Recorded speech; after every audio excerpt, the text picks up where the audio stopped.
2014 का लोकसभा का चुनाव जब संपन्न हुआ, लोकसभा के चुनाव में सारे देश भर में भारतीय जनता पार्टी के समर्थन में ईवीएम मशीन में घोटाला हुआ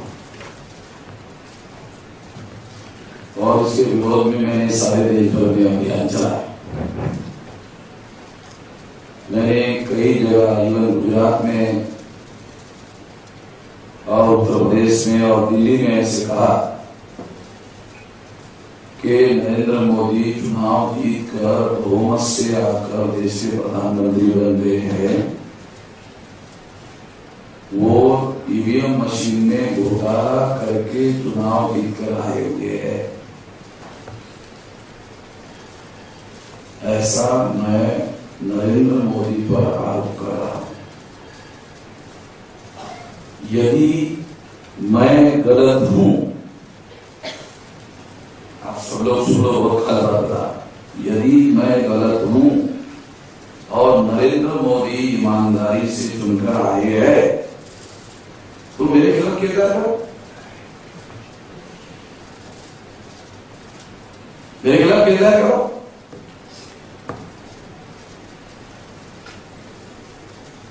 दो 2014 में मैं कई राज्यों में ये बात था कि मैं प्रधानमंत्री की बदनामी कर रहा हूं, देश की बदनामी कर रहा हूं। करो, फिर मैं सुप्रीम कोर्ट में सारी बातें बता रहा हूं। तो उन्होंने सब नहीं किया, तो फिर मुझे ही जाना पड़ा कोर्ट में। ये सुप्रीम कोर्ट में मैंने सोचा पुनः वालों को, अगर मैं हवाई बात नहीं कर रहा हूं तो ये मालूम होना चाहिए, सारे देश भर में चुनाव आयोग से लोग डरते हैं। चुनाव आयोग के विरोध में मैंने कंटेम्प्ट ऑफ कोर्ट की केस दायर की। चुनाव आयोग ने सुप्रीम कोर्ट के आदेश का अवमानना की, उस पर अमल नहीं किया।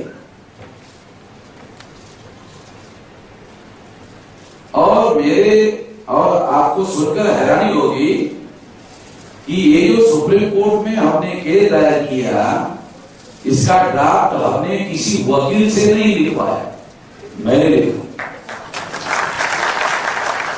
अगर आप लोग वकीलों के ऊपर निर्भर रहोगे तो मैं कभी लिखवा देता हूं। अब आ जाओ, रिजेक्ट हो जाए, पहले ही ये से जाए, किसी वकील को कोई अकल नहीं। जैसे इंडियन एडमिनिस्ट्रेटिव सर्विसेज के अधिकारी कह रहे हैं कि इसमें होता नहीं है, उनको पूछो इंडियन एडमिनिस्ट्रेटिव सर्विसेज को, तुम्हारा टेक्निकल नॉलेज कितना, एडमिनिस्ट्रेटिव नॉलेज तुम्हारा बहुत, हम मानते, तुम्हारा टेक्निकल नॉलेज कितना।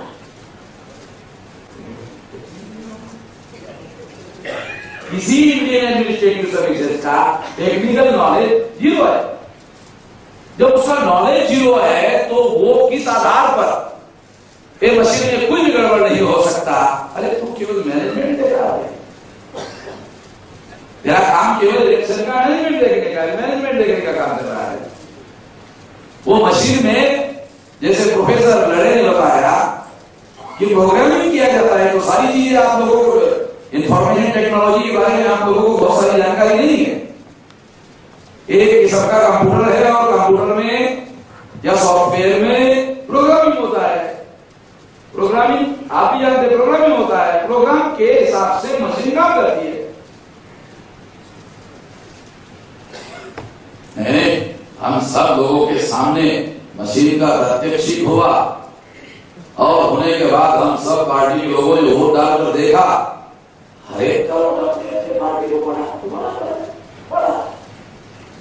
दूसरे नंबर का कहा गया, तीसरे नंबर का कहा गया, चौथे नंबर पहला पढ़ा ना, वह दूसरे नंबर से प्रोग्रामिंग किया, तीसरे नंबर से प्रोग्रामिंग किया, या 7वें 8वें नंबर से प्रोग्रामिंग किया। प्रोग्रामिंग नहीं है, आपको कहा होता है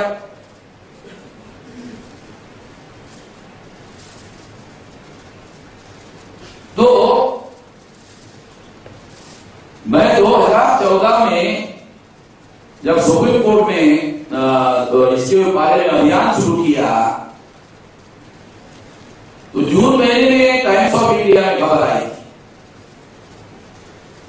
कि 8 लाख मशीन को इलेक्शन कमीशन ने स्क्रैप में भेज दिया। स्क्रैप में भेज दिया, मैं रिकॉर्ड किया हुआ, स्क्रैप में भेज दिया। Times Economic Times, Times of India में भी इकोनॉमिक टाइम्स में खबर है। मई महीने में रिजल्ट आया और जून महीने में इलेक्शन कमीशन ने भेज दिया स्क्रैप। स्क्रैप का मतलब है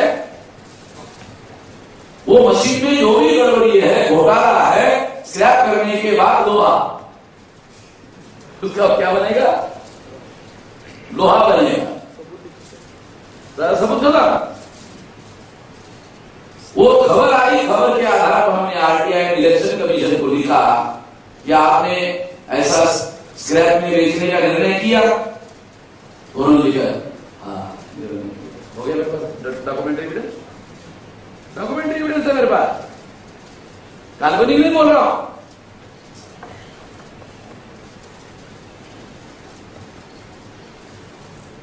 तो सुप्रीम कोर्ट में ये जो अभियान है, जागरण का अभियान है, ये जागरण का अभियान हम चलाते रहे, साथ साथ हम ये कोशिश करते रहे कि हाईकोर्ट और सुप्रीम कोर्ट में केसेस दाखिल करनी चाहिए और साथ साथ में लोगों को जागृत करने का भी काम करना चाहिए। ये अभियान हमने सारे देश भर में चलाया, किसी भी संस्था ने नहीं।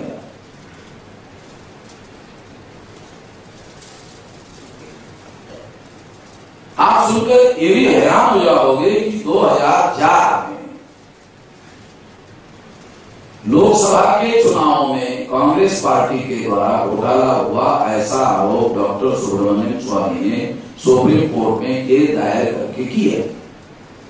2009 के लोकसभा में कांग्रेस पार्टी ने लोकसभा चुनाव में घोटाला करके चुनाव जीता, ऐसा आरोप डॉक्टर सुब्रमण्यम स्वामी ने और जीवीएल नरसिंह राव ने, दोनों ने मिलकर आरोप किया और इसके आधार पर उन लोगों ने सुप्रीम कोर्ट में केस दायर किया। पहले तो उन्होंने केस दिल्ली हाईकोर्ट में दाखिल किया, दिल्ली हाईकोर्ट ने रिजेक्ट कर दिया। रिजेक्ट करने के बाद में वो सुप्रीम कोर्ट में गए, सारे सबूत उनके पास में थे, वो सारे सबूत लेकर सुप्रीम कोर्ट में गए। सुप्रीम कोर्ट ने 8 अक्टूबर 2013 को निर्णय दिया। क्या निर्णय दिया? निर्णय दिया ईवीएम मशीन के माध्यम से फ्री, फेयर और ट्रांसपेरेंट चुनाव नहीं हो सकते। क्लियर? बहुत इंपॉर्टेंट बात बता रहा है, क्योंकि लोग क्या करते हैं, आईएएस अधिकारी, पुलिस अधिकारी, दुनिया भर के अधिकारी क्या चर्चा करते हैं, नहीं हो ही नहीं सकता। मैं किसी के साथ भी कभी बहस नहीं करता, मैं उनको क्या कहता हूं, सुप्रीम कोर्ट ने ईवीएम मशीन में घोटाला हो सकता है ऐसा निर्णय दिया। आपकी चर्चा का कोई मतलब बस हो गया, ज्यादा नहीं कर रहा हूं, सिंगल एक लाइन। जो आप कह रहे हो वही चुनाव आयोग ने सुप्रीम कोर्ट को कहा। सुप्रीम कोर्ट ने चुनाव आयोग की बात को नहीं माना। तुम कौन हो? तुम कौन हो? चुनाव आयोग तो अथॉरिटी है, तुम्हारी औकात क्या है? तुम जो उसके समर्थन में बात कर रहे हो, अरे जिसकी औकात है, कॉन्स्टिट्यूशनल स्टेटस है जिसका, ऑटोनॉमस स्टेटस है जिसका, चुनाव आयोग का, उसकी बात को सुप्रीम कोर्ट ने नहीं माना। उसकी बात को सुप्रीम कोर्ट ने नहीं माना, गड़बड़ नहीं होती है ऐसा चुनाव आयोग कहता रहा, सुप्रीम कोर्ट ने नहीं माना, डिसीजन दिया ईवीएम मशीन के द्वारा फ्री, देखो खास शब्द इस्तेमाल किया इलेक्शन सुप्रीम कोर्ट, फ्री यानी मुक्त चुनाव नहीं हो सकता। दो, फेयर निष्पक्ष चुनाव नहीं हो सकता, ट्रांसपेरेंट पारदर्शी चुनाव नहीं हो सकता। तीनों के अलग अलग अर्थ है। और ये निर्णय उन्होंने दिया, ये ईवीएम मशीन के फ्री फेयर एंड ट्रांसपेरेंट चुनाव नहीं हो सकता, तो फ्री फेयर एंड ट्रांसपेरेंट चुनाव करने के लिए वीवीपीएटी नाम की एक और मशीन ईवीएम मशीन को जोड़नी हो।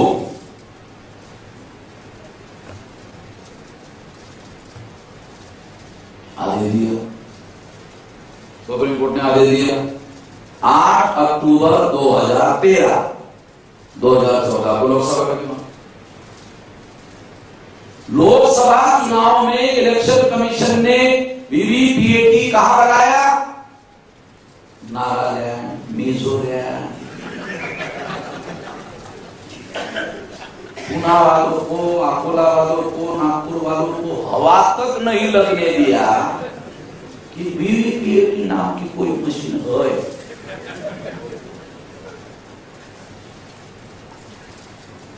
Times of India, Indian express, किसी अखबार ने, सुप्रीम कोर्ट ने ईवीएम मशीन में घोटाला हो सकता है, नेशनल इंटरेस्ट की न्यूज किसी भी भाषाई अखबार में, देश भर के अखबारों में, इंग्लिश अखबारों में, टीवी में, किसी भी मीडिया में इस खबर को नहीं छापा। इसका मतलब समझते हो? इसका मतलब बहुत सीरियस मतलब है। और ये सामान्य खबर नहीं, सुप्रीम कोर्ट ने लैंडमार्क जजमेंट दिया, सुप्रीम कोर्ट ने हिस्टोरिक जजमेंट दिया, सुप्रीम कोर्ट ने रिपोर्टेड जजमेंट दिया। इस सामान्य जजमेंट में रिपोर्टेड जजमेंट है। इस रिपोर्टेड जजमेंट को, इंपॉर्टेंट रिपोर्ट जो यूनिवर्सिटी के निकलते हैं, उसकी छापना अनिवार्य होता है। अखबार तो छोटी चीज है, अखबार वालों ने इस खबर को फ्रंट पेज पर लीड न्यूज में छापना चाहिए था, आखिरी पेज इंग्लिश में भी नहीं छापा, हिंदी में नहीं छापा, मराठी में नहीं छापा, किसी भी भाषाई अखबार में नहीं छापा। लोगों को कैसे मालूम होगा ईवीएम मशीन में घोटाला होता है? कैसे मालूम होगा? कैसे मालूम होगा घोटाला होता है? जब उन्होंने खबर नहीं छापा, इसलिए मैंने अभियान शुरू किया कि अखबार वाले हाइड कर रहे हैं, इसलिए भारत मुक्ति मोर्चा हाईलाइट करे। Hide end highlight. Hide means छुपाने का काम किया, हाईलाइट मीन्स उजागर करने का काम करे। देश भर में चला, महाराष्ट्र के हाईकोर्ट में केस दायर किया, हरियाणा के हाईकोर्ट में केस दायर किया, बिहार के हाईकोर्ट में केस दायर किया, तीन हाईकोर्ट में केस दायर किया 2014 के बाद।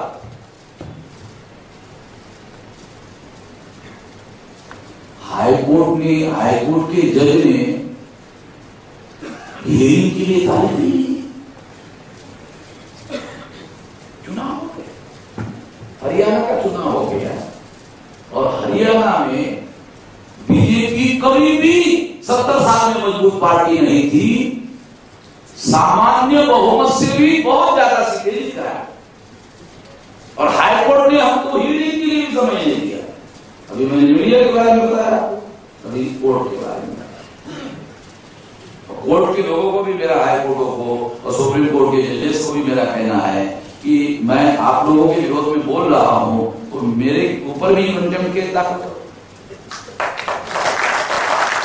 ऐसा नहीं कहा मेरे खिलाफ केस दाखिल करते।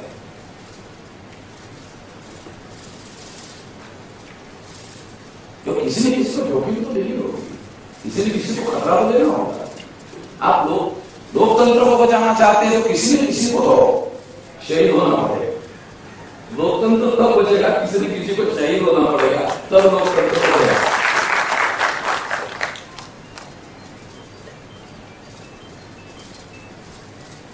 ये इतना ज्यादा मामला बढ़ गया है, सुप्रीम कोर्ट ने आदेश दिया फ्री फेयर एंड ट्रांसपेरेंट चुनाव नहीं हो सकता, इसलिए ईवीएम मशीन लगाना होगा।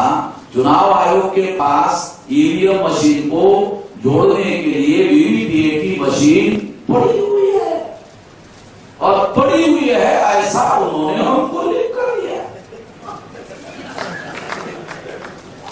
आपके पुना में लगा सकते थे, उनके पास पड़ी हुई है, ये उन्होंने सुप्रीम कोर्ट में हमको लिख कर दिया। ये मेरे पास में है, लिख कर दिया। हमारी वजह से जो वीवीपीएटी मशीन 20,000 थी, वो हमारी वजह से 67,000 होगी, हमारे रट्टे की वजह से। सारे लोग चुनाव आयोग को डरते हैं। मैं उत्तर प्रदेश में चुनाव आयोग के विरोध में कैंपेन चला रहा, और चुनाव आयोग के लोग क्या करते हैं, कैंडिडेट क्या बोलता है करके वो वीडियो रिकॉर्ड करने के लिए सामने आदमी बिठा बोलने वाला आदमी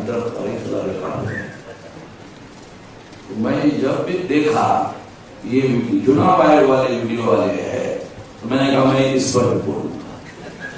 चुनाव आयोग को सुप्रीम कोर्ट ने जो डिसीजन दिया, उस डिसीजन के खिलाफ मैंने कोर्ट गया।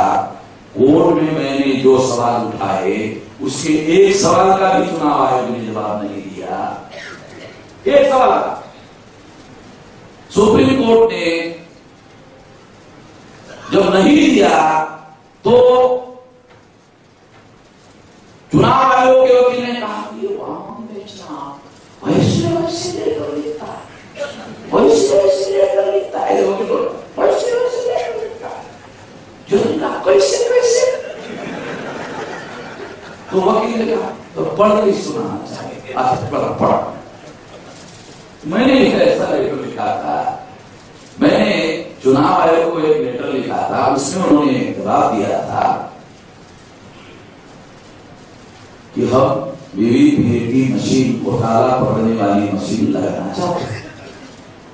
हमारे पास पैसा नहीं, पैसा नरेंद्र मोदी के पास, वो दे दिया। नरेंद्र मोदी हमको पैसा नहीं दे रहा, हम लगाना चाहते हैं। वो लेटर मेरे पास है, आपको नहीं बोल रहा। अच्छा, मैंने कहा नरेंद्र मोदी पैसा नहीं दे रहा, नरेंद्र मोदी आखिरी अथॉरिटी है। मैं लिखा नरेंद्र मोदी के ऊपर में हमारे संविधान में राष्ट्रपति है, क्या आपने राष्ट्रपति को कंप्लेंट की है नरेंद्र मोदी की? ऐसा मैंने लेकर लिखा चुनाव। क्या आपने सुप्रीम कोर्ट ने डिसीजन दिया, तो आपने सुप्रीम कोर्ट के डिसीजन को नरेंद्र मोदी अमल में नहीं ला रहा है, क्या ये इन्फॉर्म किया सुप्रीम कोर्ट? क्या आपके निर्णय को नरेंद्र मोदी अमल में नहीं ला रहा, आपने इन्फॉर्म किया? तीसरी बात है, चलो ये नहीं, क्या आपने आल पार्टी सभी पार्टियों की मीटिंग बुलाया? नरेंद्र मोदी सुन नहीं रहा था क्या? आपने दूसरे पार्टी के लोगों को क्यों नहीं बुलाया? आल पार्टी की मीटिंग आप बुलाते रहते हो, आल पार्टी की मीटिंग क्यों नहीं बुलाया? और उन लोगों को क्यों नहीं बोला आपने कि हम लगाना चाहते हैं, नरेंद्र मोदी पैसा नहीं दे रहा? तो बहुत बार बुलाते रहते हो, इस मुद्दे पर क्यों नहीं बताया? सबसे ज्यादा इंपॉर्टेंट नेशनल इंपॉर्टेंस का मामला है, क्यों नहीं बुलाया? फिर अगर पार्टियों को भी नहीं बुलाया, तो आपने प्रेस कॉन्फ्रेंस लेकर भारत की समस्त प्रजा को बोल देना चाहिए था कि हम वीवीपीएटी मशीन, घोटाला पकड़ने वाली मशीन लगाना चाहते हैं, मगर नरेंद्र मोदी घोटाला पकड़ने वाली मशीन खरीदने के लिए पैसा नहीं दे रहा है, इसलिए मजबूर होकर हम भारत की प्रजा को ये बता रहे हैं। क्यों? ये मैंने 4 मुद्दे इलेक्शन कमीशन ने मुझे जो जवाब दिया, उस जवाब के तहत मैंने ये लेटर इलेक्शन कमीशन को लिखा। तो वकील ने कहा ऐसा ऐसा लेटर लिखता है, तो कैसा कैसा? तो कहा पढ़ के सुनाओ। हाँ, पढ़ के सुना। जो देखा इसमें एक भी असंवैधानिक बात लिखी हुई नहीं है, सारी की सारी संवैधानिक बातें लिखी हुई है। तो जज ने कहा वो लेटर बाजो हाँ बताओ, ये केस कह रहा है बीबीपीए लागू करने के बारे में कब तक मिला है बताओ। 4 वकील थे नेशनल लेवल, 4 वकील थे, सामान्य वकील 4 नेशनल लेवल के एडवोकेट थे। तो एक वकील दूसरे वकील की तरफ देख रहा है, दूसरा तीसरे की तरफ देख रहा है, तीसरा चौथे की तरफ देख रहा है, और 4 वकील की तरफ जज देख रहा है। जज को समझ में आया वकील के पास कब तक लगा है वो बीबीपीए, घोटाला पकड़ने वाली मशीन कब तक लगा है वो पता, किसी वकील के पास कोई जवाब। हमने जो लिखित केस दायर किया उसमें से एक भी सवाल का जवाब नहीं दिया, और जज ने पूछा तब भी जवाब नहीं दिया। 8 हफ्ते का समय दिया, 2 तारीख को 8 हफ्ते समाप्त हो गए, 2 तारीख को 8 हफ्ते समाप्त हो गए। 2 तारीख को चुनाव आयोग को रिप्लाई देना था। सुप्रीम कोर्ट का जो रजिस्ट्रार ऑफिस होता है, रजिस्ट्रार ऑफिस ने 2 मार्च की तारीख निर्धारित करना चाहिए था, 10 अप्रैल की तारीख निर्धारित। जुडिशरी समझा जुडिशरी क्या करेगी? आप लोगों का यकीन है, विश्वास है जुडिशरी पर, न्यायपालिका पर आप लोगों का विश्वास है? 80% इंडियन एडमिनिस्ट्रेटिव सर्विसेज में शरद यादव कह रहे हैं ब्राह्मण और तत्सम ऊंचे जाति के अधिकारी है जिसके नियंत्रण में ये चुनाव कंडक्ट करवाया जाता है। आपकी कौन सुनी बात है? ये आंकड़ा मेरा नहीं, शरद यादव का। उसने राज्यसभा में सवाल पूछा और उसका जवाब मंत्री ने दिया, कार्मिक मंत्रालय ने, और कहा 79.2% प्रथम श्रेणी के अधिकारी ब्राह्मण और तत्सम ऊंचे जाति के लोग है, 3.5% ब्राह्मण ऑल इंडिया में है, महाराष्ट्र में 1.5% है। अगर ब्राह्मण ग्राम पंचायत का पंच बनना चाहता है या सरपंच बनाना चाहता है तो एक गांव का सरपंच ब्राह्मण, ये गांव सरपंच, बाकी जोड़ो, मुख्यमंत्री तो जोड़ो, देश के प्रधानमंत्री निर्धारित कर रहे ब्राह्मण लोग। कांग्रेस ब्राह्मणों की पार्टी, बीजेपी ब्राह्मणों की पार्टी, कम्युनिस्ट ब्राह्मणों की पार्टी, मार्क्सवादी कम्युनिस्ट ब्राह्मणों की party, Vajpayee national party, Trinamool Congress, 3.5% ब्राह्मणों की, 4-4, 5-5 नेशनल लेवल की पार्टियां, और केवल उन्हीं लोगों का राज है।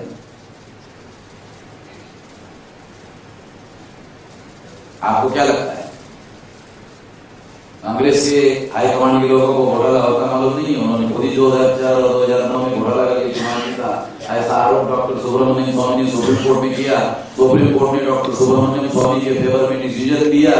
डिसीजन देने के बाद सुब्रमण्यम स्वामी छोड़ दिए।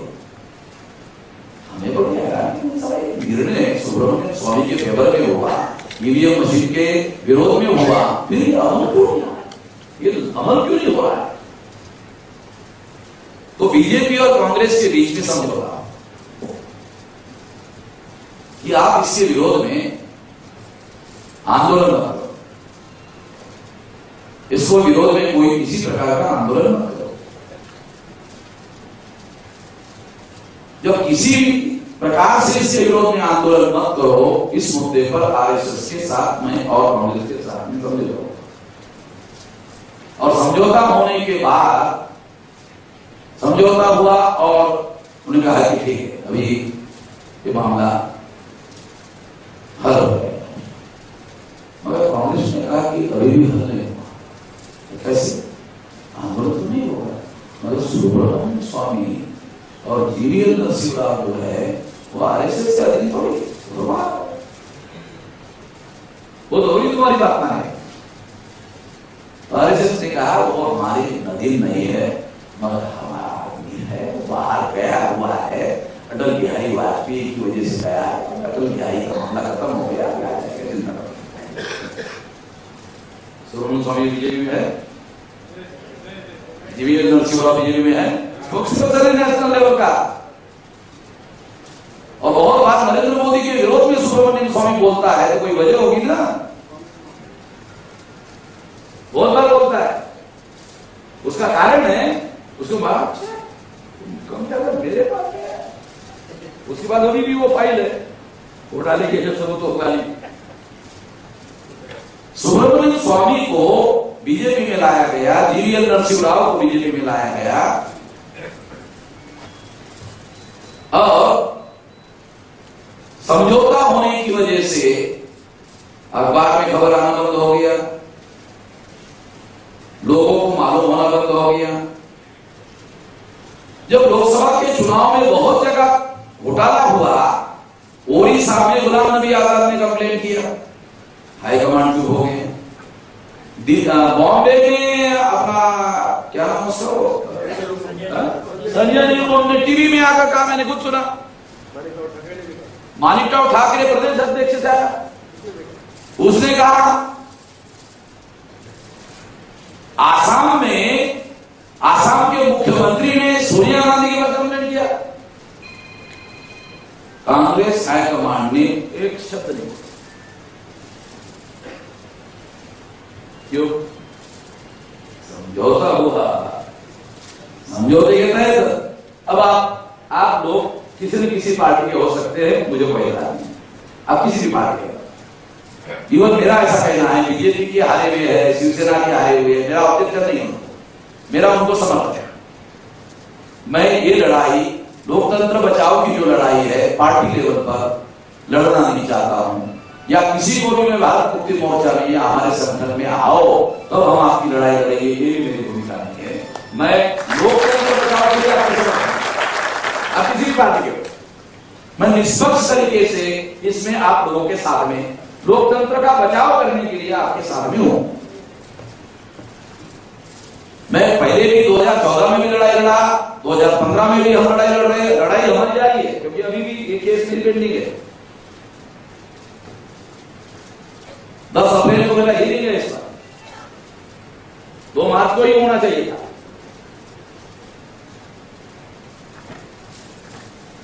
तो मैं महत्वपूर्ण और फंडामेंटल बात यह कहना चाहता हूं कि जब सुप्रीम कोर्ट ने ईवीएम में घोटाला हो सकता है,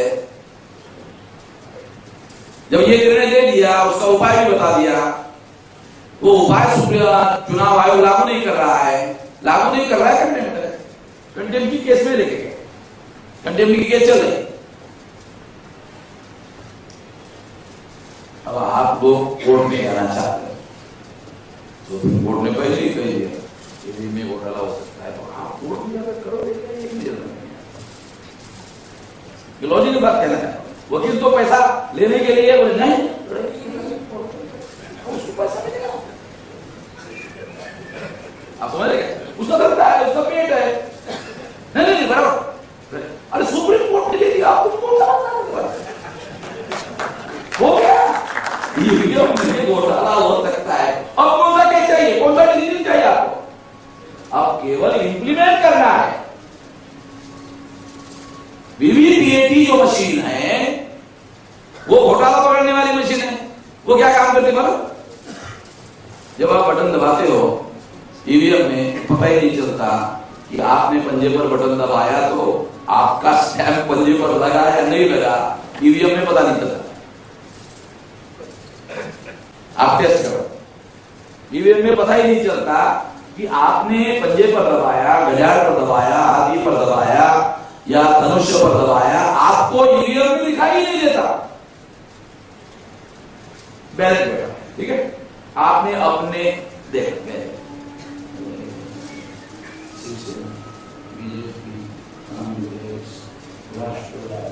देखो, उसके बाद पारदर्शी हो गया, पारदर्शी हो गया। आपने अपने आंखों के सामने स्टैंप मारा, आपको गारंटी है, और गारंटी और डबल क्या है, कागज का एविडेंस रिकॉर्ड में है, आखिरी तक रिकॉर्ड में है। चुनाव होने के 6 महीने तक उसको प्रिजर्व रखना पड़ता है as per the provision of the constitution. 6 महीने में हाई कोर्ट को डिसीजन देना पड़ता है, इसलिए प्रिजर्व करना पड़ता है वो डॉक्यूमेंट, कागज का डॉक्यूमेंट है। ईवीएम में किसी प्रकार का कोई डॉक्यूमेंट, आप ईवीएम चलाने वाले जो अथॉरिटी है उसको किसी प्रकार का कोई सबूत नहीं है, मांगा तो वो आपको देने के लिए तैयार नहीं। अगर आपके पास किसी प्रकार का कोई सबूत नहीं है तो आप कोर्ट की सहारा में जाओ। जरा बताओ। अभी हमारे साथी ने कहा ये सर कैमरा लगा हुआ है और वीडियो रिकॉर्डिंग हो रहा है, मगर वो कोई भी रिकॉर्ड देने के लिए तैयार नहीं है, कोई भी रिकॉर्ड देने के लिए तैयार नहीं है। तो ये सारे मुद्दे जो जितने अनुभव जितने कैंडिडेट को आए हुए हैं, ये सारे के सारे आप कोर्ट में जाकर एफिडेविट तो कर सकते हो। आपको जितना भी अनुभव आया, देखो सबसे इंपॉर्टेंट चीज, आपको जो भी ईवीएम मशीन के बारे में अनुभव आया है वो सारा आप केवल माइक पर मत कहो, कोर्ट में जाओ, एफिडेविट करो। जैसे जैसे आया अनुभव वैसे वैसे उसका एफिडेविट तैयार करो। एफिडेविट का मतलब है आपके पास एविडेंस हो, आपके पास एविडेंस हो। दूसरा, अगर आपको कोई केस कोर्ट में खड़ी करनी है तो आपके पास कोई एविडेंस नहीं है, आपके पास एक एविडेंस है। वो एविडेंस क्या है? जिस वोटर ने आपको वोट दिया उसको बोलने का, कोर्ट में जाओ, एफिडेविट करो और बोलो मेरा वोट का है, बताओ।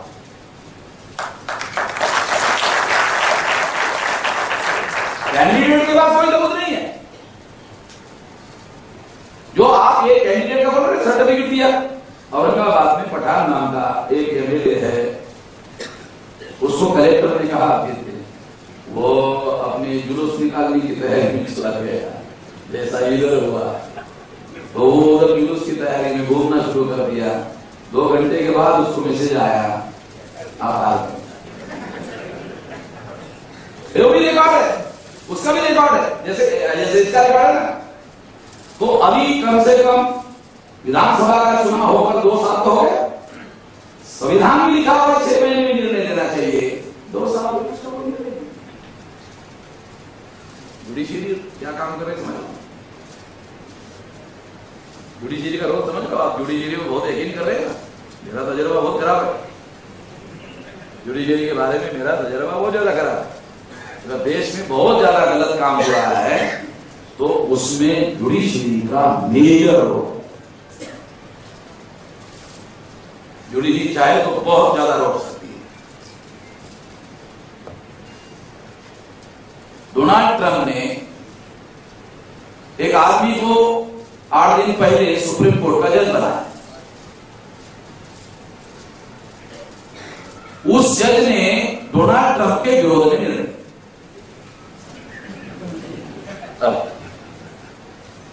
अभी समझ रहे? डोनाल्ड ट्रंप ने जिस जज को सुप्रीम कोर्ट में जज बनाया उसने उसके खिलाफ ही जजमेंट दिया।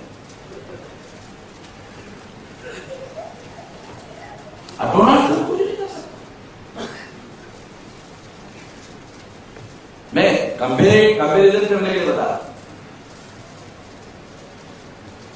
तो ये बहुत सारी बातें हैं। आपके पास सारे महाराष्ट्र में घोटाला पकड़ने का केवल एक एविडेंस है, वो आपको खड़ा करना होगा।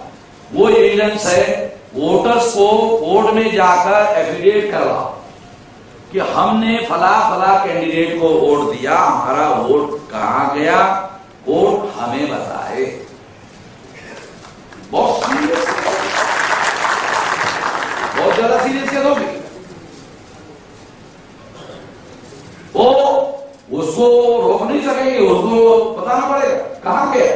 ये हो गया एक, आप लोगों को जो करना होगा एक काम। दूसरा काम सुनिए, दूसरा काम क्या करना है? आप अगर केवल कोर्ट पर निर्भर रहोगे तो 200% गारंटी आपकी विरोध में कोर्ट फैसला देगा। क्योंकि आजकल कोर्ट अखबार में किसकी ज्यादा खबर आ रही है उसको ध्यान में रखते फैसला। पॉपुलरिटी, जुडिशियस मुद्दों को आधार बनाकर बात चलने दे रहे। एक कोई मुद्दा ऐसा चल रहा है, इसका मतलब है जनमत को ध्यान में रखते हुए जुडिशियरी काम कर रही है। जबकि जनमत को ध्यान रखे बगैर जुडिशरी को काम करना चाहिए, वो ऐसा कर नहीं रही है। इसलिए आप बहुत ज्यादा जुडिशरी पर निर्भर रहोगे तो आपके साथ धोखा होगा। तो जुडिशरी से अगर आपको न्याय मिलना है तो आपको उससे बड़ा आंदोलन जनता का शुरू करना होगा। अच्छा, उसके लिए क्या करो? उसके लिए सारे पूना में एफिडेविट दाखिल करवाने के लिए एक अभियान शुरू करो कि लोगों ने बीजेपी के विरोध में जिसने भी वोट दिया वो लोग कोर्ट में स्वयं जाए। इसके लिए आप लोग मोटिवेट करो, प्रेरित करो, अभियान शुरू करो और लोगों को एफिडेविट दाखिल करने के लिए बोलो। और ये एफिडेविट अपने अपने इलाके में, वार्ड में कोई न कोई संगठन बना, वोटर्स लोगों का संगठन, ए ग्रुप, बी ग्रुप, सी ग्रुप, परिवर्तन ग्रुप, संकल्प ग्रुप, कोई भी ना, एबीसीडी का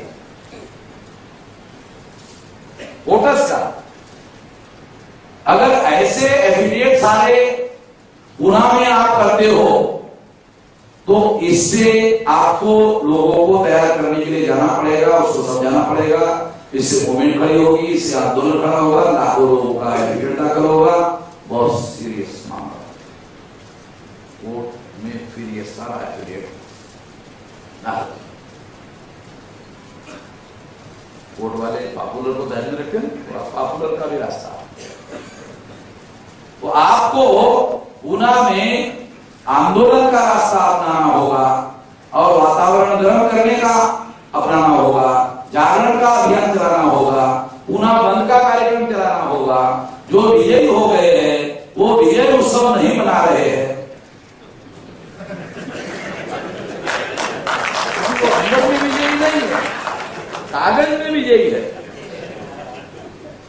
वो अंदर में विजयी नहीं है, बल्कि अंदर में वो उनके मन में जब वो विजयी घोषित हुए तो उनके अंदर में ये सवाल आया,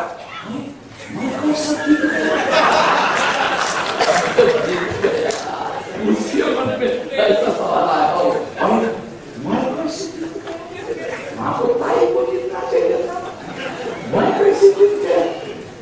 तो वो चुपचाप रहेगा, वो चुपचाप रहेगा। इसलिए इसमें महत्वपूर्ण बात यह है, कांग्रेस पार्टी के हाईकमांड के लोग कांग्रेस पार्टी के ही हारने वाले लोगों का साथ नहीं है। मैं ये भी आप लोगों को बता, थोड़ा अभी से ध्यान रखो, आपको प्रदेश लेवल के लोग साथ नहीं देंगे, आपको हाईकमांड के लोग साथ नहीं देंगे, मगर आपके अंदर असंतोष है तो उसके लिए चालाकी क्या करेंगे? तुम्ही आम्ही तुमच्याबरोबर असंही म्हणणार नाही, पक्ष तुमच्याबरोबर मी तुम्हाला आता बघा म्हणलं नाही तर मग मधात तुम्हाला हायकमांडचा मेसेज येईल, तुम्ही उपोषण मागे घ्या, नाही सांग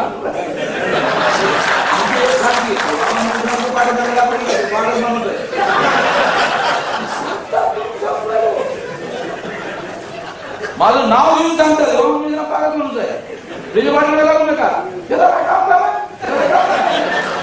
हेच काम नाम आहे। आता याच्यामध्ये मी काय पक्षीय भूमिका घ्यायला आहे, लोकसेवा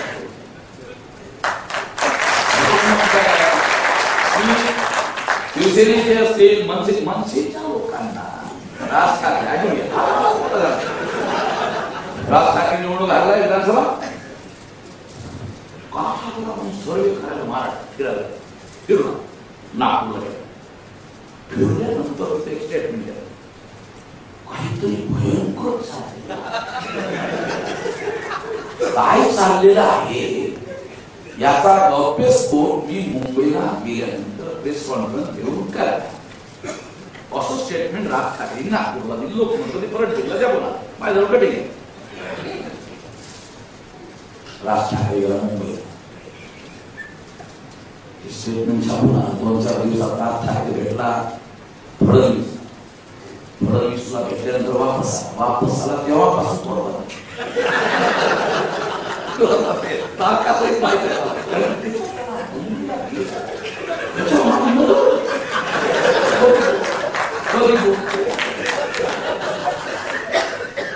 मग फडणवीसला भेटलेली बातमी पेपरात त्याच्यानंतर त्याच्या विषयावर हा ना काहीच नाही. स्फोट काहीच नाही.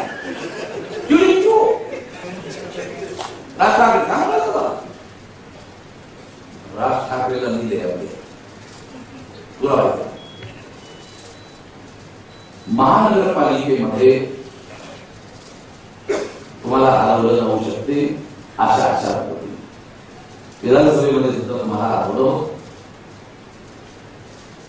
महानगरपालिकेच्या निवडणुका होण्याच्या 4 दिवस अगोदर टाकणे हे लोक सतर्क राहतील. उद्धव ठाकरेच्या आदेशावर भाव किती मिळाला पक्ष म्हणजे मुद्दा पक्षाचा नाही, लोकशाही वाचवण.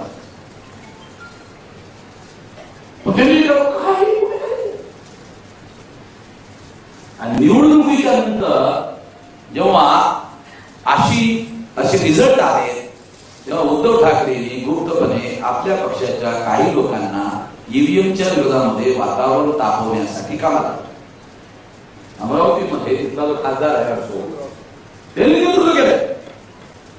त्याच्या विरोधात नेतृत्व त्यांनीच केलं. आणि असा दबाव हळूहळू वाढवत नेला की फडणवीसनी उद्धव ठाकरेला मेसेज दिला, महापौर तुमचा. राजकारण सांगू राहिलं मी राजकीय नाही पण राजकारण तुम्हाला समजून जाणार. महापौर तुमचा. आता वरतून उद्धव ठाकरेचा पक्षाला आदेश येईल आंदोलनापासून सावधान राहा. हे तुम्हाला बाईक माझ्या विरोधामध्ये पक्षाचा आदेश येईल त्यांना सांगतील ते आंदोलनात सहभागी वगैरे काय होऊ नका. आणि हे माझं आंदोलन नाही आहे, हे लोकशाही बचाव करण्याचं आंदोलन आहे. मी हे म्हणून माझ्या संघटनेत या, पक्षात या, सदस्य व्हा, कार्यकर्ते व्हा. नाही तुम्ही तुमच्या पक्षातच आहात, पण ही लोकशाही बचाव करण्यासाठी हे आंदोलन आपल्याला चालवावं लागेल. नाही चालवलं तर काय होईल माहिती काय? तर ते लोक जे ठरवतील ते मशीन मध्ये ठरवतील. मतदारांना ठरवण्याचा जो लोकशाहीमध्ये अधिकार आहे तो अधिकार ईव्हीएम मुळे खतम झालेला आहे. आणि प्रोग्रामिंग करून कोण माणूस जिंकून आणायचा ते ठरवलं जाईल. आणि त्या प्रकारे पुण्यामध्ये झालंय, सगळ्या देशाला होऊन राहिलंय आणि पुढे होणार. त्याचा परिणाम काय होईल? आज बीजेपी निवडून आली दिल्लीमध्ये, काँग्रेसची बीजेपीने समझोता केला. तुम्ही 2 वेळा घोटाळा करून निवडून आला, तुम्ही आम्हाला एकाच वेळेस घोटाळा करायला अनुमती देता. नाही तो आपला समझोता हा बरोबरीचा समझोता नाही. तुम्ही पण 2 वेळ करा, तुम्ही पण 2 वेळ करा. तुम्ही 2 वेळ करा की दुसऱ्या निवडणुका झाल्या नाही कुठल्या आधारावर सांगता? नरेंद्र मोदी असं म्हणतो 2022 ला सर्वांना घर देऊ. चायला आणखी निवडणुकाच झाल्या नाही. 22 ला घर देणार, 19 पर्यंत त्याची टर्म आहे. 14 निवडणुका, 19 ला त्याच्या निवडणुका पुन्हा होणार आणि तो म्हणतो 2022 ला सर्वांना घर देणार. एवढं गॅरंटी कसं काय? 2022 ला कुठली गॅरंटी? मी ऑस्ट्रेलियामध्ये जेव्हा गेलो तेव्हा ऑस्ट्रेलियामध्ये एक रिटायर्ड हेडमास्टर त्या कार्यक्रमामध्ये गुजरातच्या कार्यकर्त्याचा वडील म्हणून त्या ठिकाणी आला. तो म्हटला प्रधानमंत्री झाल्यानंतर नरेंद्र मोदी इथल्या विद्यार्थ्यांच्या अहमदाबादच्या कार्यक्रमामध्ये आला. आता तर ते विद्यार्थ्यांचा कार्यक्रम असल्यामुळे मी हेडमास्टर रिटायर झाल्यापासून बनले. नरेंद्र मोदीला एका विद्यार्थ्यांनी विचारलं की तुम्ही प्रधानमंत्री झाला तर मला पण प्रधानमंत्री व्हायचं आहे, कसं होता येईल? नरेंद्र मोदी असं म्हटला 2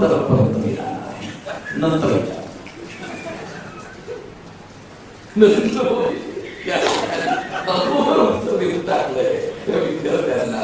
त्या हेडमास्टरने मला हात दिली सांगितलं 2 टर्म मी राहणार. मग तिसऱ्या बाबतीमध्ये तुम्ही अगोदर वडोदऱ्यामध्ये नरेंद्र मोदी निवडणूक लढवत होता. एक कॅबिनेट मिनिस्टर पटेल त्या निवडणुकीचा इन्चार्ज होता.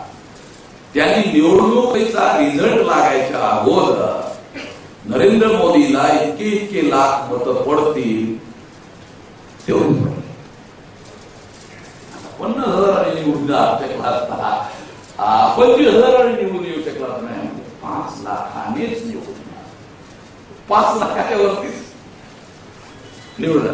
तर रेखा अगोदर तो कॅबिनेट मिनिस्टर पटेल जो आहे त्यांनी अगोदर स्टेटमेंट दिलं. त्या नरेंद्र मोदीच्या निवडणुकीत प्रचाराचा प्रमुख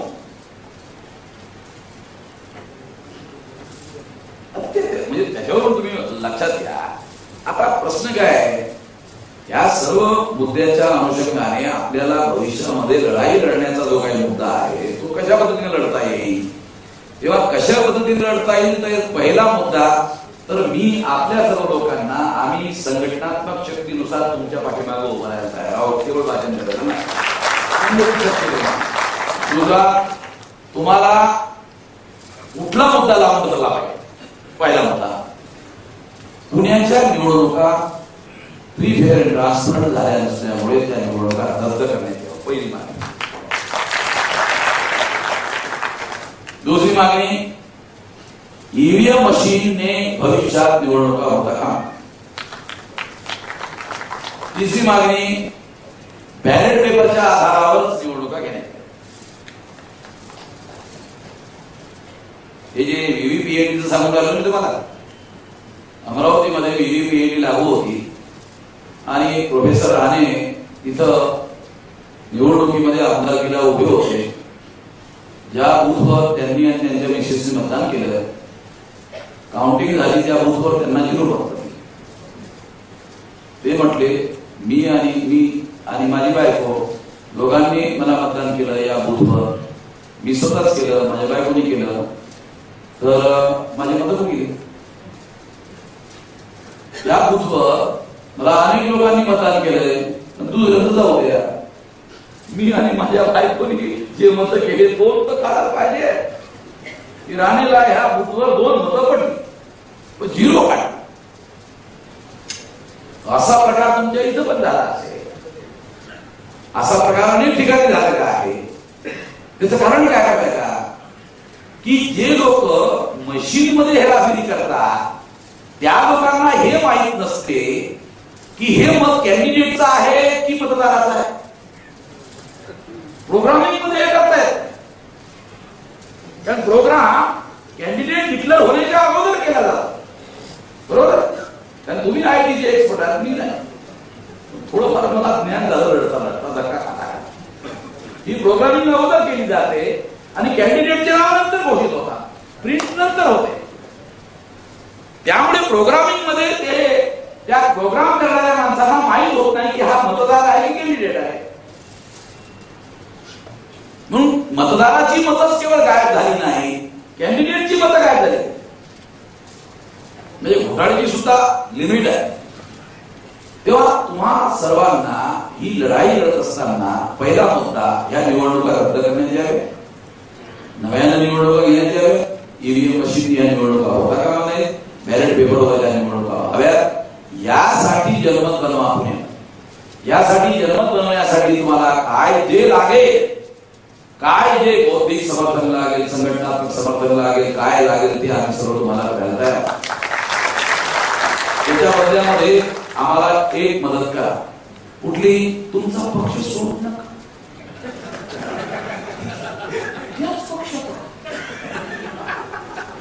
एक मदत करा, त्याच पक्षात राहा आणि त्या पक्षाचं नाव घेऊनच लढायला. नाही तर सर्व लोक राष्ट्रवादीच्या नावाचा वापर करा, काँग्रेसच्या नावाचा वापर करा, शिवसेनेच्या नावाचा वापर करा, कोणत्या तुमचा पक्ष आहे त्याच्या नावाचा वापर करा. पण तुम्हाला आतापासून सांगून राहिलो की काही लोक वरतून पक्षाचे जे लोक आहेत, आता काल विधानसभा सुरू झाली, राष्ट्रवादी आणि काँग्रेसची बरेच लोक पुण्यामध्ये निवडणूक बीजेपीने हरवली, बरोबर. विधानसभेमध्ये हा मुद्दा उपस्थित व्हायला पाहिजे. मला सांगायला पाहिजे आमदार विधानसभेमध्ये विरोधी पक्ष नेते सांगायला पाहिजे, हंगामा केला पाहिजे. हंगामा केला तर फ्रंट पेजवर बातमी येते की नाही, आणि फ्रंट पेजवर बातमी आली की तुमच्या आंदोलनाला बळ मिळते की नाही.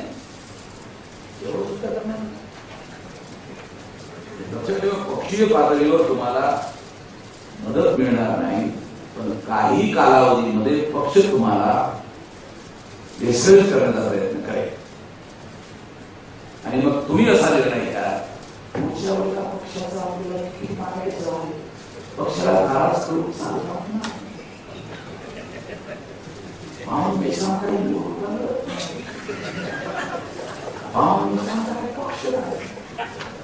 तो आपल्याला तिकीट देणार नाही.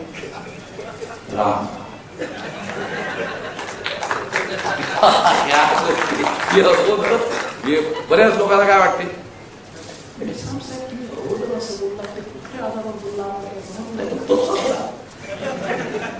असं अनेकदा लोकांना सांगतो की असं असं होऊ शकतं, असं असं होऊ शकतं. हे कारण आहेत. कारण मला त्या प्रदेशा पाठीमागे ज्या काही हालचाली झालेल्या आहेत त्याची मला माहिती असते, त्याच्या आधारावर मी सांगतो. कारण पवार साहेबांना मशीन मध्ये घोटाळा होतोय ना, वाईट पवार साहेबांना 200% नाही, 100% नाही. मशीन मध्ये घोटाळा होते. पवार साहेबांना 200% माहिती आहे. खाजगीचा विचार 200%. मी 200 सांगतो की 100% लागे आता त्याच्यामुळे 200 करून राहिला. तेव्हा पक्षीय पातळीवर तुम्हाला मदत होणार नाही, उलट काही कालावधीमध्ये तुम्हाला डिस्करेज केलं तर होऊ शकते. तेव्हा तुम्हाला लोकशाही वाचवण्यासाठी तुम्हाला हा लढा दिला पाहिजे. आणि त्यामुळे सामान्य माणसांच्या पाठीमागं आम्ही संघटनात्मक शक्तीनिशी उभं राहू. कोर्टामध्ये ड्राफ्ट कसा लिहिला पाहिजे, कोर्टामध्ये केसेस उभ्या कशा केल्या पाहिजे, आणि मागवून मी पाहिजे. ड्राफ्ट जर चुकीचा असला ना फेकून देतो ते जातो. जस्टिस कोळसे पाटलांनी हायकोर्टामध्ये गेले होते केस. जस्टिस कोळसे पाटील आहेत ना रिटायर, ही विचारवर एक्शन दिली कोळसे पाटील. मग कोळसे पाटलांनी आमच्या नॉन वकिलाला विचारलं, तुमची कशी चालली, आम्ही नॉन वकील, जजही नाही आणि वकीलही नाही, तुमची कशी चालली, म्हणजे सर्व केस उभी करा. सुप्रीम कोर्टामध्ये मी जे केस उभी केलेली आहे, निवडणूक आयोगाच्या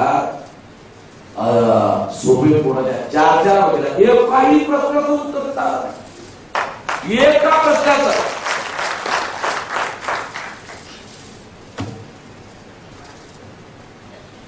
सुप्रीम कोर्टामध्ये केस ऍडमिटची जी मेथड आहे काय, आपण केस रजिस्टर करतो. रजिस्टर केल्यानंतर जजच्या समोर जाते, जजच्या समोर मग वकील उभे राहतात, वकील आर्ग्युमेंट करतात. आर्ग्युमेंट केल्यानंतर ही केस, या केसमध्ये वजन आहे, या केसमध्ये संवैधानिक मुद्दे आहेत, त्यामुळे जज साहेबांनी ते स्वीकार करावे, त्याच्यावर हिअरिंग करावं, असं पहिल्यांदा आर्ग्युमेंट करावं की हे केस तुम्ही चर्चेसाठी याच्यासाठी स्वीकार करा, याच्यासाठी आर्ग्युमेंट करावं लागतं. आम्ही केस केली, आमची वकील आता आर्ग्युमेंट करण्यासाठी असे असे उभे राहून राहिले, order notice without any argument. आमच्या वकिलांनी कुठल्याही प्रकारचं आर्ग्युमेंट केलं नाही, आणि आर्ग्युमेंट न करता सुप्रीम कोर्टामध्ये केस ऍडमिट केली. का? सर्व लिखितच आहे. ज्या ठिकाणी मशीन बनवल्या जातात त्याचे डॉक्युमेंट, इलेक्शन कमिशनचे डॉक्युमेंट, फायनान्स डिपार्टमेंटचे डॉक्युमेंट, बजेटचे डॉक्युमेंट, लॉ मिनिस्टरचे डॉक्युमेंट, एवढे सारे डॉक्युमेंट आहेत. व्हीव्हीपीएटी मध्ये व्यवस्था आहे, रिकाउंटिंग निवडणूक आयोग आणि लॉ मिनिस्ट्रीनी रूल बनवला. काय रूल बनवला? व्हीव्हीपीएटी मध्ये रिकाउंटिंगची व्यवस्था आहे आणि रूल बनवला रिकाउंटिंग होणार नाही.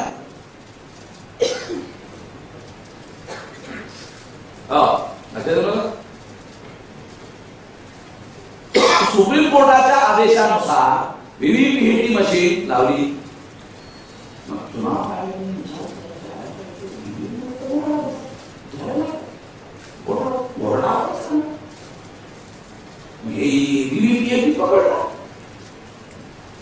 मग जर आपण कॅन्डिडेटला मतदाराला रिकाउंटिंग करण्याचा अधिकार बहाल केला तर आपणच पकडू, आपण पकडले जाणार.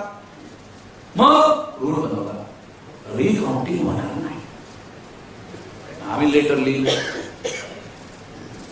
की सुप्रीम कोर्टाने दिलेला डिसिजन असा आहे, हा रूल त्या डिसिजनला कॉन्ट्रॅडिक्ट करतो, त्यामुळे तुम्ही हा असा रूल का बनवला?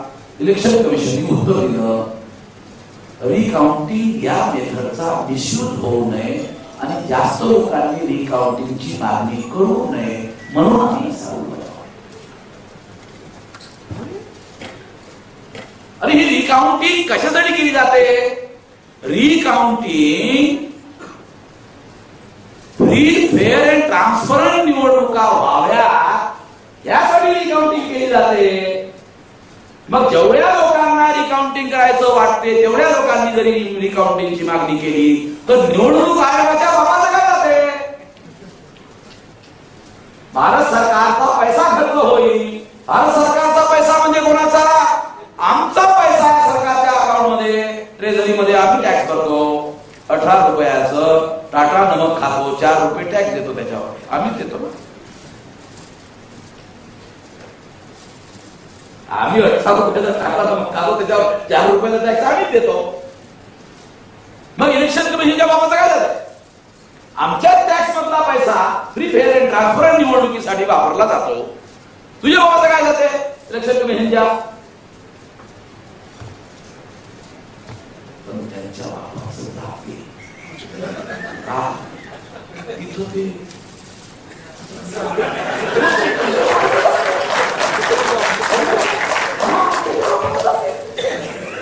कारण फ्री, फेअर अँड ट्रान्सपरंट निवडणुकीमध्ये 3%, 3.5% जे लोक आहेत ते फ्री, फेअर अँड ट्रान्सपरंट मध्ये निवडणुकाच जिंकू शकत नाही. त्या पेपरवर लिहून देतो 3.5% लोक फ्री, फेअर अँड ट्रान्सपरंट निवडणुकांमध्ये निवडणुकाच जिंकू शकत नाही. मूलभूत मुद्दा सांगतो तुम्हाला. म्हणून पहिला बावनच्या निवडणुकीमध्ये बाबासाहेब आंबेडकरांच्या विरोधामध्ये काजरोडकरला जवाहरलाल नेहरूंनी तिकीट दिलं. जवाहरलाल नेहरूंना काजरोडकरनी सांगितलं, साहेब माझ्याकडे निवडणूक लढवायला पैसा नाही. नेहरू म्हटले, चिंता करू नका, 25,000 रुपये, 25,000 तिथे आणि निवडणूक मर्यादा किती होती? 2,000 खर्च करायचे त्यावेळी. नेहरू पाठवले किती? 25,000. 24 कोटी.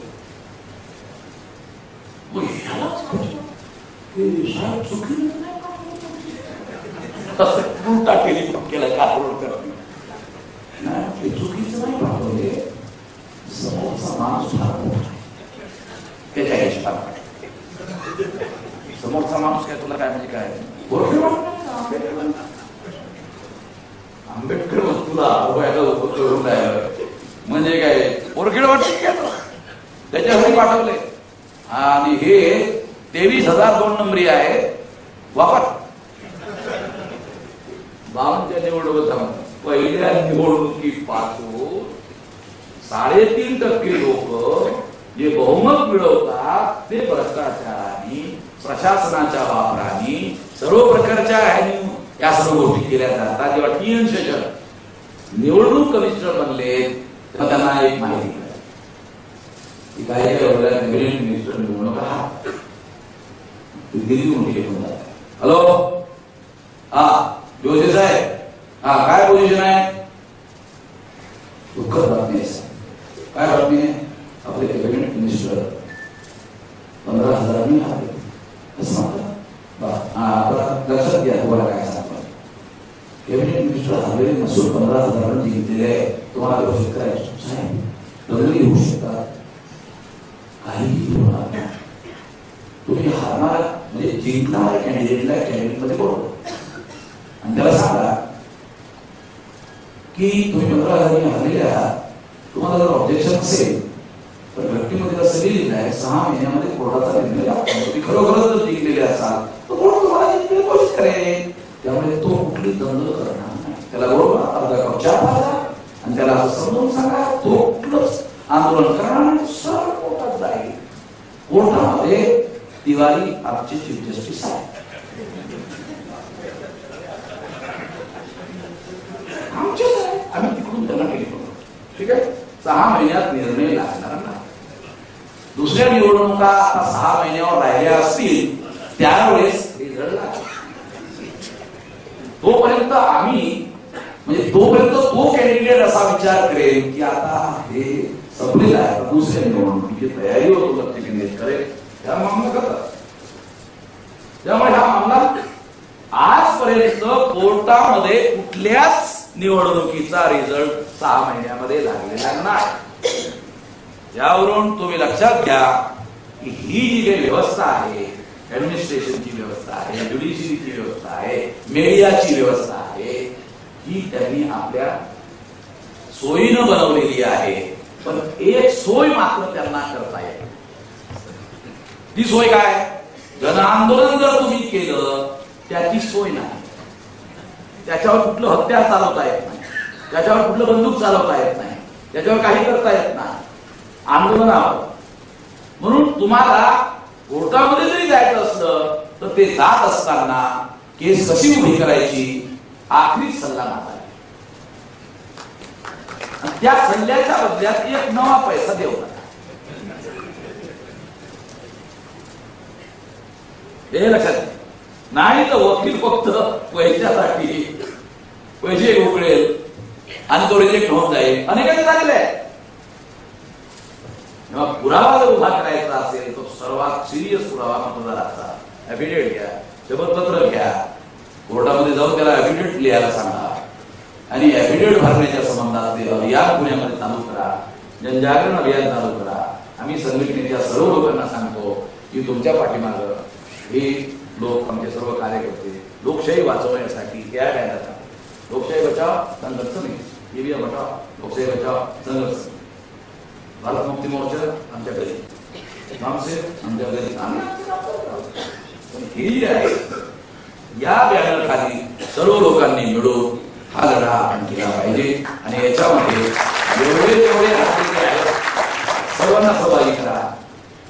कारण हा काय केवळ तुमच्या पत्रामध्ये मुद्दा नाही आहे आणि ह्यासाठी जागरण सुरू करा. तुम्हाला जे काही सहकार्य लागेल ते सहकार्य करायला मी तयार आहे. हा जो पेपर तुम्ही मला दिला हा पेपर ईव्हीएम मशीनच्या संबंधात नाही. प्रभाग पद्धती जी आहे ती संवैधानिक नाही आहे असं म्हणतात. त्यामुळे ह्याच्यावर न्याय मिळण्याची कमीत कमी शक्यता आहे. कारण हे लोक तिथं बसलेले या बॉम्बेच्या हायकोर्टामध्ये सुद्धा मी गेलो. बॉम्बे हायकोर्टामध्ये गेलो होतो मी या ईव्हीएम मशीनच्या बाबतीमध्ये. त्यांनी काय सांगितलं? सुप्रीम कोर्टानं त्यांना असं म्हटलेलं आहे आम्हाला म्हणून मला सुप्रीम कोर्टामध्ये जावं लागलं. तेव्हा हा जो काही मुद्दा आहे प्रभागात हा वेगळा मुद्दा आहे. ईव्हीएम मशीनच्या संबंधामध्ये जर हायकोर्टामध्ये जायचं असेल तर ते जाण्यासाठी किंवा जिल्हा कोर्टामध्ये जायचं असेल तर सर्वात महत्वाचा मुद्दा हा मतदारांचे हलफनामे. ह्या पद्धतीनं तुम्ही त्यांना प्रेरित करून लिहून घ्या. कुठले? यांना आम्ही मतदान केलं, ह्या बूथवर आम्ही ह्या ठिकाणी इतकं मतदान केलं. काउंटिंग मध्ये 5 निघालं, 10 निघालं, पण त्या ठिकाणी 5 निघाले, 10 निघाले, 25 निघाले, त्या ठिकाणी 100, 200, 500 लोकांच्या बिल दाखवत आले पाहिजे. करताना एक खबरदारी मागली. खरोखर जेव्हा व्हेरिफिकेशन होईल ना, मशीन खोलकार करण्याचा मामला येईल आणि खोलकार करण्याचा मामला येईल त्याच्यामध्ये त्यांनी मतदानच केलं नाही, कोणालाच केलं नाही असं होऊ शकते, किंवा तुम्हाला केलं नाही असं होऊ शकते. पण तुम्हाला मात्र त्यांनी लिहून दिलं. असं खोटं काम करू नका, कारण त्याच्यामुळे तुमची केस समजू होईल. एवढ्या लोकांनी खऱ्या अर्थानं तुम्हाला मतदान केलं, त्याच लोकांकडून तुम्ही लिहून घ्या. लिहून घेताना त्यांच्या नावाचा ग्रुप तयार करा. ए ग्रुप, बी ग्रुप, संकल्प ग्रुप, परिवर्तन ग्रुप, काय जे असेल ते, माता ग्रुप, बाप ग्रुप, काय ज्यांना त्यांना वाटेल तेवढं काय असेल बनवा. आणि त्यांनी मग त्याच्या आधारावर, आता मतदार कोर्टात जाऊ शकणार नाही, त्याच्यासाठी तुम्हाला मतदाराच्या पाठीमागं आर्थिक बळ उभं करावं लागेल आणि मग मतदारांच्या नावावर केस उभी करावी लागेल. केस झाल्यानंतर मग त्या कोर्टचा एव्हिडन्स तुम्ही घ्यायचा, कॅन्डिडेट म्हणून नंतर जायचा 8 दिवसाच्या नंतर. गॅप मतदारांनी कोर्टात केस दाखल केल्यानंतर तुम्ही कोर्टात जा कॅन्डिडेट, आणि तुम्ही पुरावा काय द्यायचा, यांनी असं म्हटलेलं आहे. मग तुमचा पुरावा होतो. नाही तर तुमच्याजवळ आता कुठलाही पुरावा नाही. मी तुम्हाला फार मूलभूत गोष्ट सांगून राहिलो. ह्या पद्धतीनं जर तुम्ही या केसेस उभ्या केल्या तरच केसेस उभ्या होऊ शकतात. आणि मग त्या ठिकाणी सुद्धा तुम्ही ही त्याच्यामध्ये रिटर्न मागणी केली पाहिजे, असं लेटर तुम्ही अधिकाऱ्याला लिहिलं पाहिजे आणि त्यांना ती मागणी केली पाहिजे की आम्हाला व्हिडिओ देण्यात यावा, आम्हाला सीसीटीव्हीचे रेकॉर्ड देण्यात यावे, परंतु ते त्यांनी आम्हाला दिले नाही असं त्या ह्याच्यामध्ये लिहाय. मग कोर्ट काय करेल, सीसीटीव्हीचे रेकॉर्ड दाखल करण्यात यावे, व्हिडिओ दाखल करण्यात यावे. पुन्हा इमिजिएट कोर्टाला ही मागणी करा, केस दाखल केल्या मागणी करा, सर्व पुणे शहरामधील ईव्हीएम मशीन सील करण्याचा आदेश देण्यात यावा. पहिला घोटाळा. घोटाळा कुठे आहे, त्या मशीनच्या आतमध्ये. मग त्या मशीनच्या आतमध्ये जर घोटाळा आहे तर त्या सर्व मशीन सील झाल्या पाहिजे असा कोल्हापूरच्या कोर्टाने सील करण्याचा आदेश दिलेला आहे. या महानगरपालिकेमध्ये माझ्याजवळ ती कॉपी लढाई कुठे, बरोबर आहे, यांनी मला ते प्रिंट कॉपी कोल्हापूरच्या कोर्टात दिलं. तुम्ही त्याचा आधार घेऊन संपूर्ण पुणे शहरामधील मशीन सील करण्यात याव्या आणि त्या सील करून ठेवण्यात याव्या जोपर्यंत निर्णय कोर्ट निर्णय देत नाही. केरळ हायकोर्टाने मशीन ओपन करायला लावलं किंवा आमच्याजवळ बहुत अनेक प्रकारचे पुरावे आहेत, टेक्निकल एक्सपर्ट आहेत, आम्ही स्वतःच व्हिडिओ क्लिप बनवलेला आहे कशा पद्धतीने हेराफेरी करता येऊ शकते. नागपूरमध्ये गजबे नावाचा आमचा कार्यकर्ता आहे, ते 1.5 तास निवडणूक मतदान केलं, 1.5 तास मतदान झालं. हा त्या अधिकाऱ्यांनी वरचा अधिकारी काय म्हटला, तुम्ही या मशीन मध्ये घोटाळा होऊ शकता हे सिद्ध करू शकता का. मग तो आपला कार्यकर्ता म्हटला, हल्ली आहे तुम्हाला ही मशीन हा घोटाळा करून दाखवणे आणि सिद्ध करण्यासाठी देण्यात येत आहे, द्या तुमच्या हस्ताक्षर.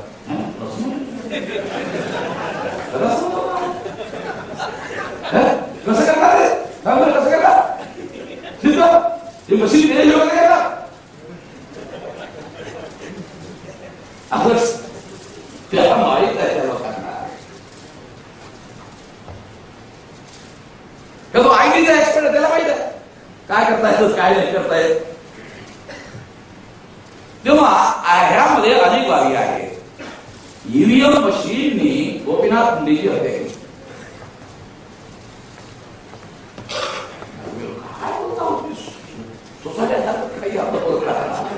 बीजेपीला अगोदरच माहित होतं महाराष्ट्रात बहुमत मिळणार आणि गोपीनाथ मुंडे मुख्यमंत्री होणार.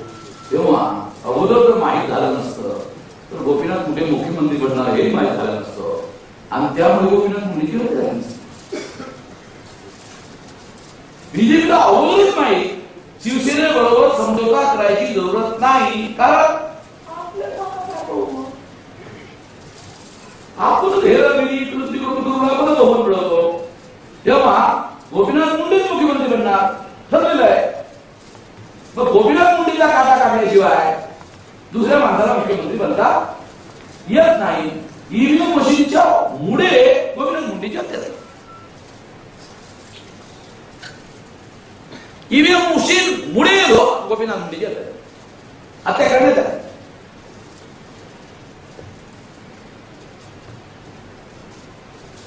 एम्स मध्ये त्याचा मेडिकल रिपोर्ट मध्ये काय काय गडबडी करण्यात आल्या. एम्स मध्ये 4 प्रोफेसर आहेत. मी त्यांना नाव ठेवतो. एम्स मध्ये ते त्याचं त्या मेडिकल रिपोर्टच्या बाबतीमध्ये त्यांनी मला आतमध्ये रिपोर्ट सांगितलं कशा बदलवण्यात आले. हेल्थ मिनिस्टर सुद्धा त्यांनी गोपीनाथ मुंडेचा मृत्यू झाल्यानंतर हेल्थ मिनिस्टर कॅबिनेट मिनिस्टर जो हेल्थ मिनिस्टर होता हर्षवर्धन त्याला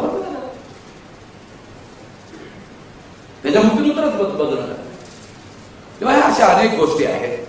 तेव्हा ईव्हीएम मशीन भयंकर बाब आहे.